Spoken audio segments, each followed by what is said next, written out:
was not stable. Right. So in that sense, maybe I'm charging what I've always wanted.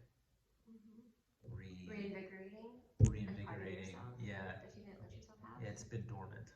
Mm-hmm. So in that sense, I'm not reinventing something, just waking it up. Oh, how's that feel? You're sighing. I think I was sighing because I needed to take a breath. Oh. Like I felt like I said a lot of words without breathing. But I don't know. Maybe it just felt good to come up with a word. It's like, what's the word? Damn it! Waking it up. Okay, good. But, yeah. Yeah. That was a really long-winded answer to a very simple question. The other thing we were talking about is one of the things that we were not prepared for about middle age is how much muscle is an important aspect of life. Yes, we were That's just not something that's talked about. I think with what we've been hearting on liking. There you go. On I like hearting, but no, it sounds kind of weird, doesn't it? What we've been liking on Instagram just kind of brings up these really cool people and the algorithm, chain of event and algorithm. And there was one exercise. She may have been exercise science. She may have been an exercise coach, whatever doctor. She said that muscle is medicine, and for us especially, muscle is medicine. What do you think about that? Well, yeah, that was one of the things that I was like, damn, you know what?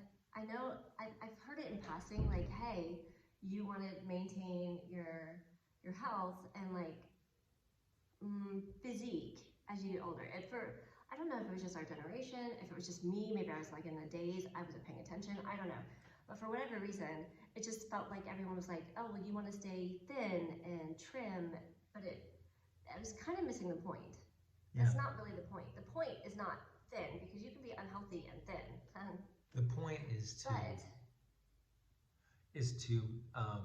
minimize your visceral fat. Minimizing this visceral fat is key. Yeah. And then the idea that muscle is medicine, like muscle is what uses the majority of the calories and like the fuel that you take in. So like you can actually have like an Italian pizza every once in a while if you have muscles to burn it off, and it's not going to impact your insulin levels nearly as much. Whatever exercise lifestyle we had at our metabolic rate was not helping us.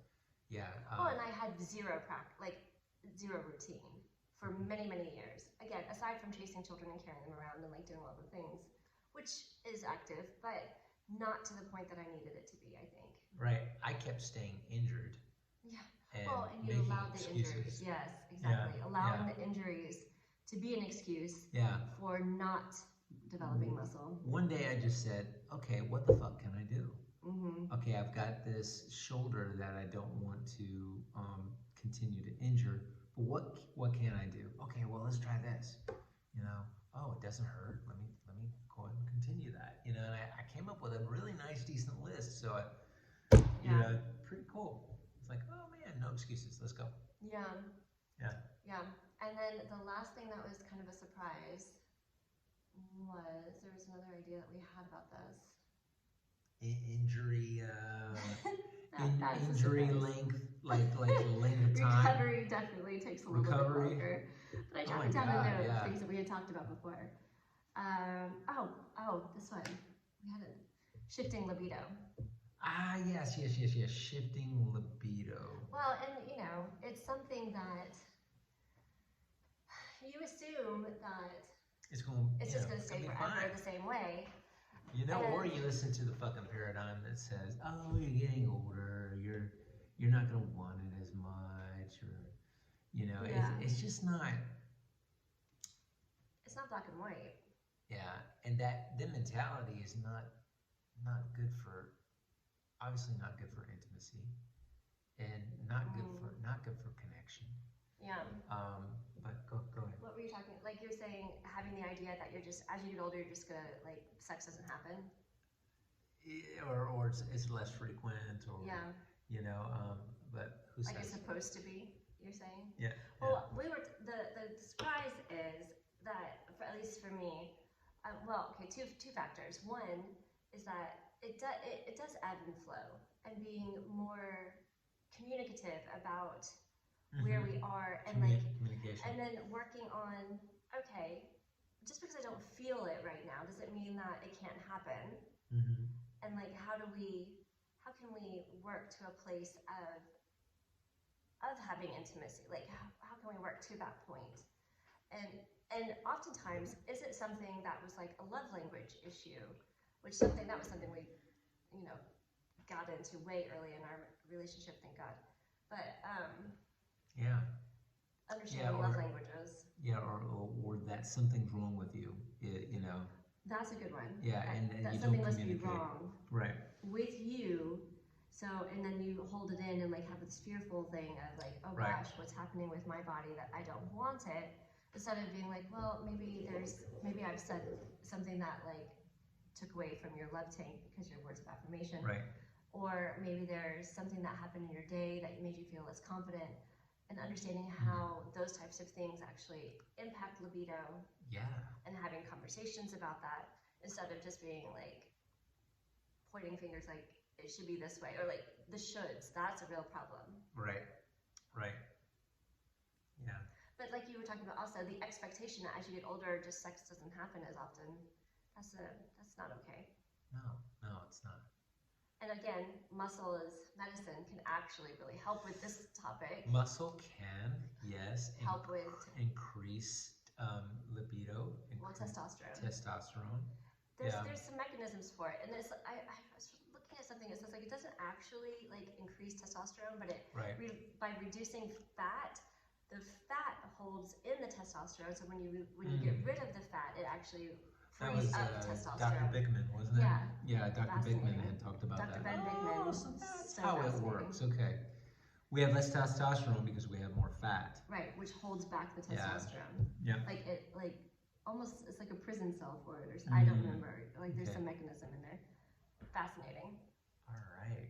But and I think communication about our transition and menopausal things, perimenopause is a huge part of it that we are just not taught at all. But that, sex drive actually can be really high, and then that incompatibility and how to talk about that and work through that. Communications. What? Oh, I'm soaking it in, making sure I'm understanding what you're saying. Well, what I'm saying is there's this expectation of, at least I guess when we were growing up, that when you get older you don't want it. Right. You don't want sex. But then you get older and you're like, well, I don't know if that's so true. Or you can't have the body you want. Or okay. Yeah. And do you feel like that plays into your libido?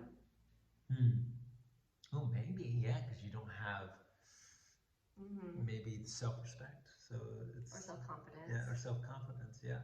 And when you get naked, you're like, I don't like what I'm seeing, so how can this other person like what they're seeing and want to be? Yeah. That's a very valid point. Yeah, it's a chain reaction. Yeah. And so being able to, I think it all goes together. And so those are some key points of things that it just wasn't talked about very much. It was not. And I guess that's part of growing up, is that you discover, it'll be interesting to see what happens as when I grow up. I want to be,